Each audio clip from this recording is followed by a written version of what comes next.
Okay, I'm just editing and putting this video together since my camera wanted to stop filming multiple times. So I'm piecing this together with Wiley. I just want to say this is not me hating on any specific person. These are just things that I think should be talked about, that nobody talks about. Oh, you okay? So just know that this isn't me, like, hating anybody. This is just me talking about things that I think people should not be doing with horses. So, it's a little bit of a different video. No hate to any specific person, just things that I feel need to be talked about. Alright, I'm gonna piece this together and figure out which parts go where, and edit it all into one piece, and it gets a little dark towards the end, but I think you're still able to see. So yeah, enjoy the video, and we'll see you in the next one. Yeah. Okay, this may turn out backwards, and I'm sorry I look so funny, but it's like 20 degrees out here, and it's freezing cold. Today is gonna be a little different, okay? Today is gonna be things that I hate that horse owners do.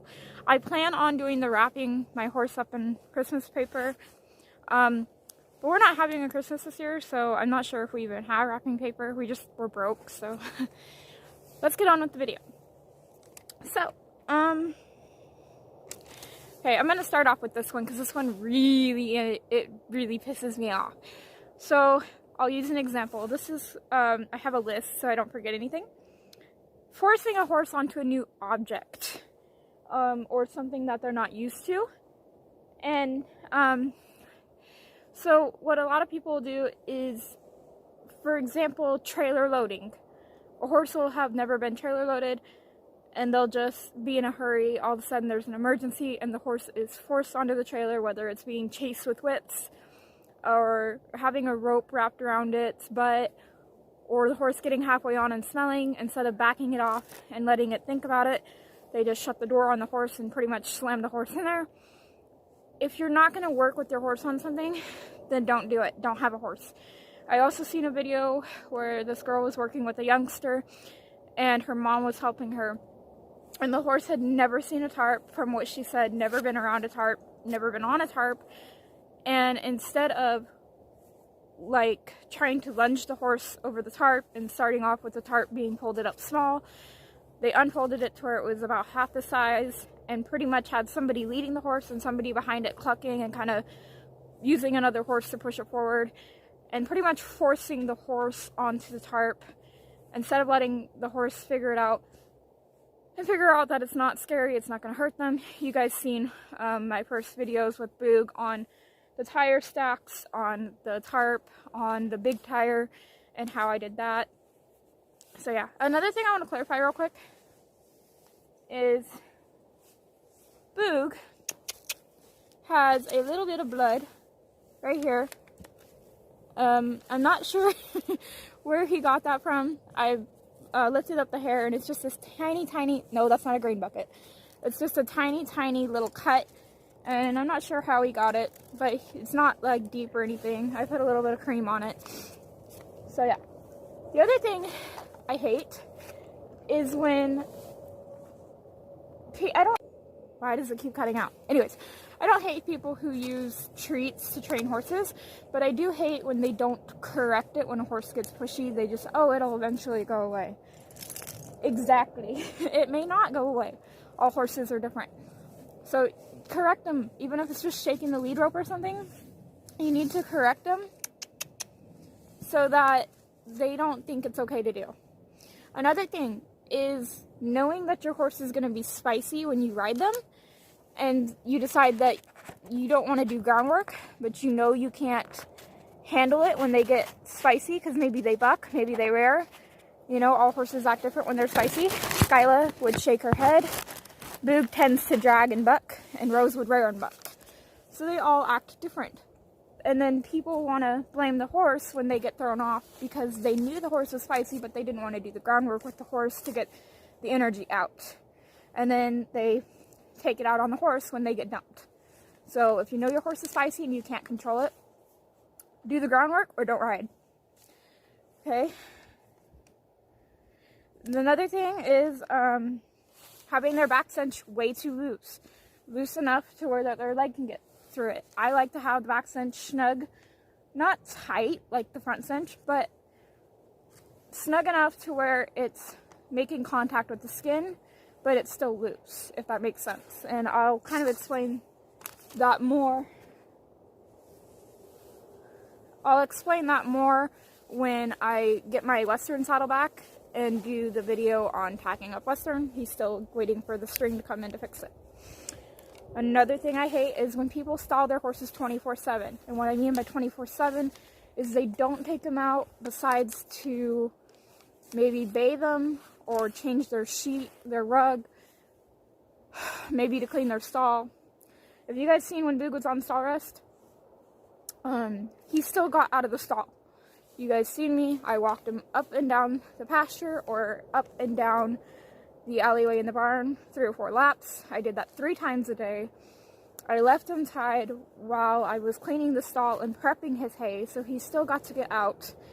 The people that stall their horses 24/7 for show because they don't want the horse to get hurt, you know, I understand, and it's an expensive horse, it's an expensive sport, but horses are horses, and people talk about their horses getting injured. These horses we've had live out here 24/7, and yeah, once in a while they come up limping. That's normal. They're gonna run around, they're gonna twist something, they're gonna step wrong. But I've never seen a horse get seriously injured from being out.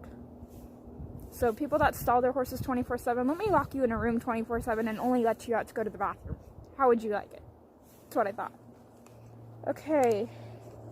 People that are way too big for horses, riding them when they're way too big, their legs go down past the horse's knees, or they're really huge on top of the horse, or they're really fat.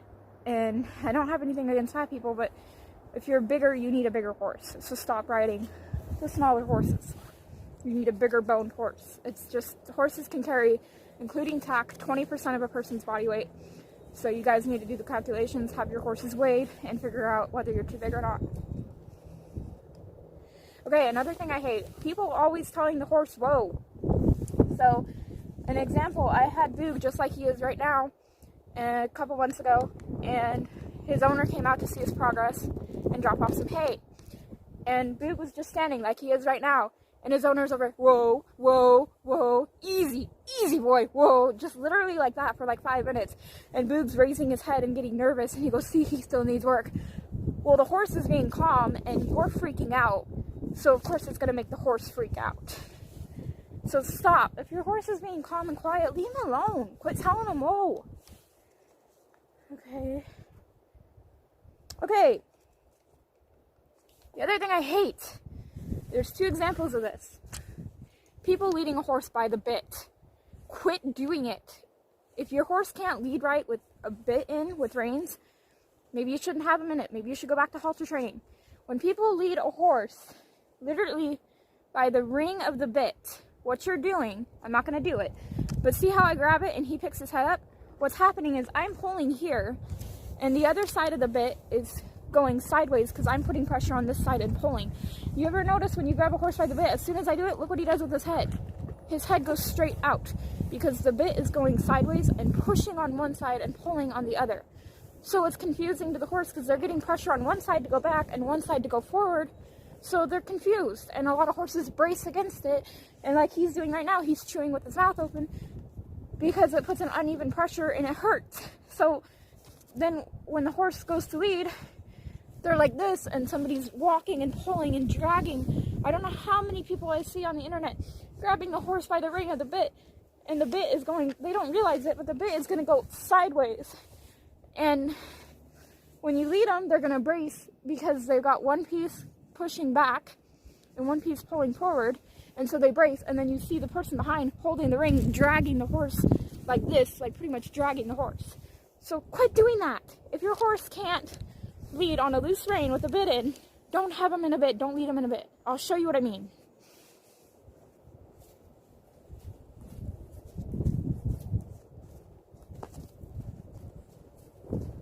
See how loose my reins are? They're not on the ring. Another example, I know it's getting dark, another example of leading by the bit is when the freaking people, sorry Boog, go like this, I get his head up, and they grab the reins right underneath the jaw, and they lead him like this. And you wonder why, see what he's doing? Horse, he braces his face out. You wonder why horses brace when people lead them, and I'll show you what happens. Back him up. When I grab right underneath the bit, see how he automatically sticks his head out? And when I lead him, what's he doing? He's fighting me, but he's coming forward. Because what you're doing is you're putting a hard contact on that bit, and which means, in horse language, when most riders pull back or tighten the reins, they want their head down, collected, or backing, or a spin in the beginning stages. So when I grab like this, he thinks back, and then you're trying to lead him forward. It confuses them, and it puts pressure to go back on their mouth while you're going forward and dragging them, and then your hand is hitting that chin and pushing on their chin, and it drags them forward with pressure going back. Another thing is people tiptoeing around horses. His owner has done this, where he just easy, just like this, and you see him getting a little worried. He's like, whoa, what are you doing? Whereas if I just go like this, hey, big guy. He's like, oh, okay, I know you. Okay, and the last one is not working with your horse and expecting it to be perfect at everything. I haven't worked with him in a few days because it has been freezing and I have not been feeling good. So when I put the bit on to do this example, he raised his head. I know he's not completely trained with his head yet, so I didn't get after him. I know he's not good with his feet yet, so if I go to work with his feet, I'm going to be patient. I'm going to do what I've showed you guys in videos before. If I go to pick up his foot and he ignores me, or he kicks out or jerks his leg back, I'm going to work him and make him spin his butt a couple laps, maybe even lunge or side pass. Now, if I just picked up his foot and he gave me attitude and I just beat the shit out of him for it and expected him to be perfect when he's not trained, that is not fair to the horse. That is like teaching a kid to mop the floor one time, and then when they miss a whole bunch because they're not used to it yet, you blistering their butt or grounding them for it. So, kind of a different type of video, but I think it's important things to talk about. So please, people, stop tiptoeing around your horses, stop leading them by the reins like this, right underneath the jaw, and stop grabbing them by their ring and leading them. You see what happened? When I pull this forward, this side, I know you guys can't really see, it goes backwards, so it goes sideways. Quit doing it. Thank you. Okay. On a lighter note, I have some fun video ideas coming up. I'm just waiting on my saddle to get fixed. Alright. Sorry about the different type of video. It's just, it bugs me a lot. Alright, I'll see you guys in the next video. Sorry it's getting dark. Hopefully this isn't backwards. Bye guys.